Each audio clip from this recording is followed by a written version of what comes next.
YouTube is a pretty vicious place. Many violent and dreadful things are put up on YouTube for the whole world to watch. But there is a particular YouTube channel with a few million subscribers.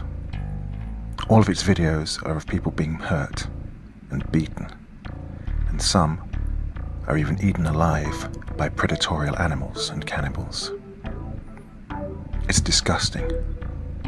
How and why does this YouTuber record these events instead of helping the people in danger? How does he find people in these deadly situations over and over again? And how does YouTube never manage to remove his videos? These questions have been circling in my mind ever since he touched my life. I must admit that I have watched many of his videos, but I'm sure that some people have tried to charge him. He's clearly sadistic, but I would think that anyone would feel ashamed to gain so happily from other people's suffering. The weirdest part, though, is that some of the people he records survive through their trauma, and they end up in another video of his. If they continue to survive, then they get to be in more of his videos. So some people think they're all actors, and everything is planned. To me, though, something just doesn't sit right, especially considering what happened to me a couple of months ago. I live alone. One day, I was in my garage by myself, and something heavy dropped on my head. I was out for a couple of minutes. I went to the hospital, and everything was fine. But when I went on YouTube the next day, there was a YouTube video with many views that featured me getting hit in the head by a hammer in my garage. Nobody was in the garage to record me, and I don't have any cameras in my house. It's not something I would ever want on YouTube.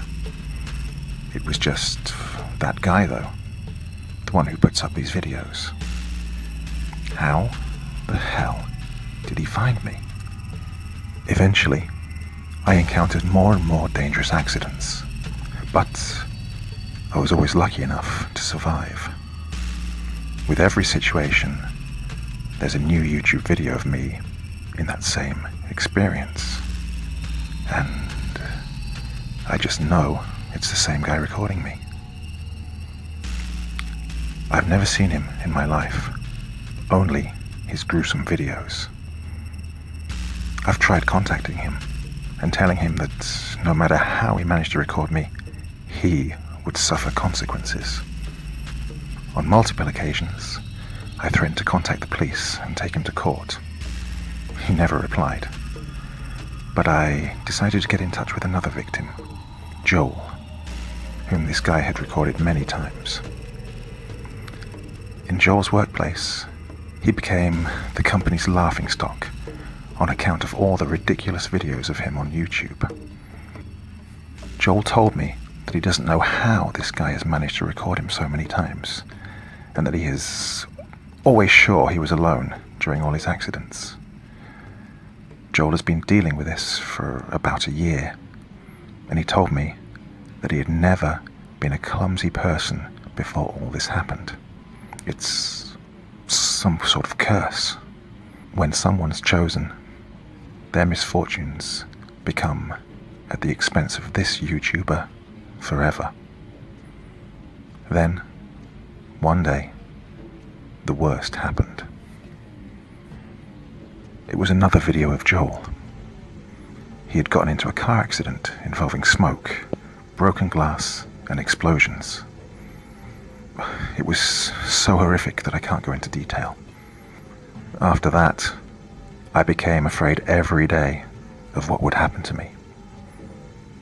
Eventually, I saw him in my house. I slipped on water on my kitchen floor, and when I looked up, he was standing there with his camera, smiling at me. I shouted at him to get out and to stop tormenting me. He ran upstairs, but After checking every room, he had disappeared. You guessed it though. I saw that video of me slipping on YouTube the very next day. To this day, I am deeply fearful. He is always watching and always recording. I don't know what to do. If he chooses you, then you're it. And you have to live with this presence floating about you constantly. My accidents are getting worse and worse. Day by day, my life becomes more endangered. I don't know how to fix this, but I'm writing this as a warning to all of you. Beware of the cameraman. If you ever see a video of someone getting hurt, you can be certain that it's because of him.